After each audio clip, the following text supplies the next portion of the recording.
सुने, जब कोई बड़ा आदमी किसी जगह पहुंचता है ना, किसी मुल्क में एंट्री कर रहा है, फला मुल्क का प्रेसिडेंट, तो उसके लिए रेड कारपेट बिछाया जाता है।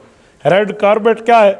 ये सुर्ख कारपेट, इसका मतलब है जैसे सुर्ख गुलाब का फूल खिल उठा है ना, हम आपके आने से खुश हो गए। नंबर 2, हम आपके पाँव ज़मीन पर नहीं लगने देते, कारपेट पे लगा कर ला रहे हैं। ये इज़्ज़त एहतराम है, ये तो उसका है ना, और वो भी कभी कभी है। आओ मैं आपको एक तालिब इल्म की शान बताऊं। रसूलुल्लाह सल्लल्लाहु अलैहि वसल्लम ने फरमाया, व इन्ना मलाइकतर रहमान लतज़हु अजनिहतहा लिज़र्र तालिबिल इल्म औ कमा क़ाल अलैहिस्सलाम। सुनन नबी दाऊद की रिवायत है, फरमाया जो दीन के उलूम हासिल करने के लिए तालिब इल्म जाता है, रब अपने फरिश्तों को कहते हैं जाओ और अपने पर इसके पाँव के नीचे बिछा दो। कहाँ रेड कारपेट और कहाँ इस्तकबाल, और कहाँ अल्लाह पाक ने इतना रुतबा अता फरमाया। ये बच्चे बैठे हैं कुरान करीम जिनने पढ़ा है, इन्हीं की दस्तारबंदी का प्रोग्राम है, ये बैठे हैं।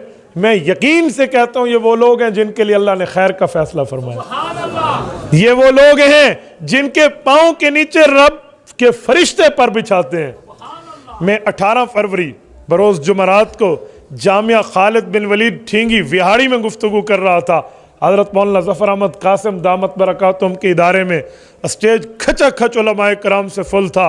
हज़रत मौलाना जलील अहमद अख़ुन शेखुल हदीस साहब वो तशरीफ़ फरमाते, हज़रत मौलाना ज़ुबैर अहमद सिद्दीकी तशरीफ़ फरमाते, मौलाना ख्वाजा अब्दुल माजिद सिद्दीकी तशरीफ़ फरमाते, हज़रत मौलाना मुफ्ती मोहम्मद हसन लाहौरवाल, बड़े बड़े अकाबिर मौजूद थे, और हज़रत मौलाना नासिरुद्दीन खाकवानी दामत बरकातुहुम थे, और वहाँ लाहौर हाई कोर्ट के चीफ़ जस्टिस भी मौजूद थे।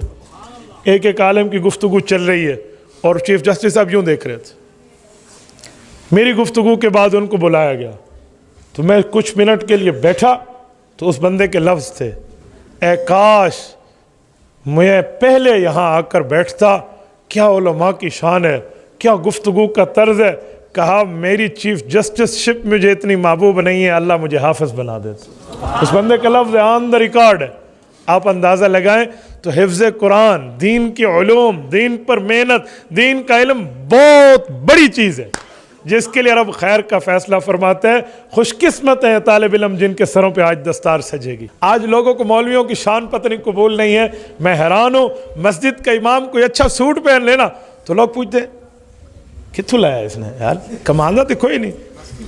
हाँ मस्त हो गया, ठीक है की हो गया। मैं हैरान हूँ। हमारे एक दोस्त हैं इमाम साहब हैं, उनको एक बंदे ने सीडी मोटरसाइकिल गिफ्ट किया, नया मोटरसाइकिल था। तो इमाम साहब पहले साइकिल पे नमाज पढ़ाने आते थे, अब मोटरसाइकिल पे नमाज पढ़ाने आए तो दो मुक्तदी आपस में एक दूसरे को चेमा गोइयाँ करने लगे, मौलवी साहब को मोटरसाइकिल कितने है। हैरानगी की बात है, उसके साथ बातें शुरू कर दी, कहाँ से लिया, फलां है, जिसने दिया था उसने कहा मुझसे कि किसी को न बताना। उस बंदे को कहा कर सब न बताना, कहीं ये ना हो ना कि मेरी नेकी ज़ाया हो जाए, ये वो, बस मैंने अल्लाह के लिए दिया। अब वो बेचारा बताया नहीं, ये कहने नहीं तुझे कोई एजेंसियाँ दे रही हैं, तेरा कोई काम ख़राब है।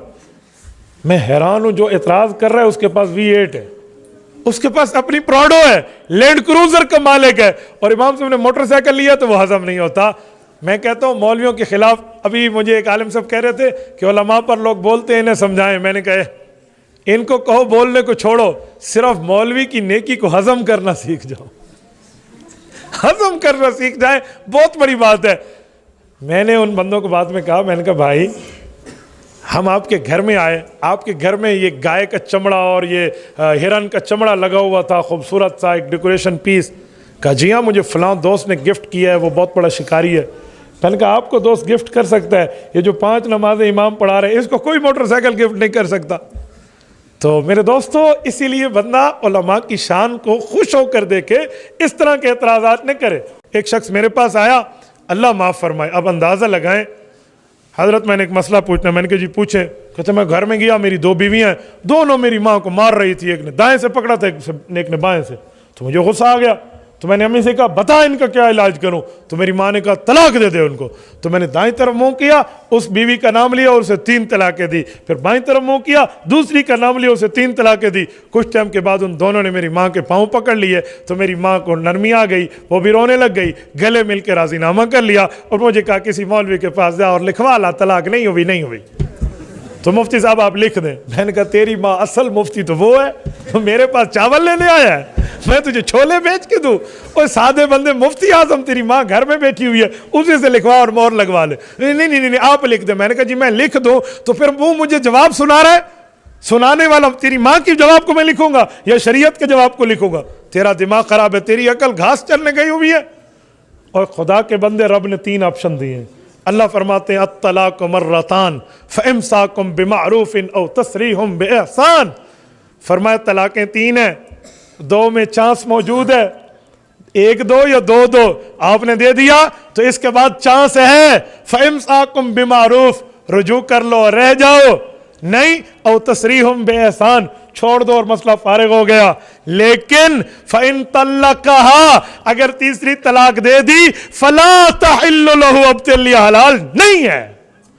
तो मैंने कहा तेरी माँ ने कैसे कहा? जाओ उनसे लिखवा लो, ठीक हो गया। ये तलाक कोई बस चाहे अतफाल है।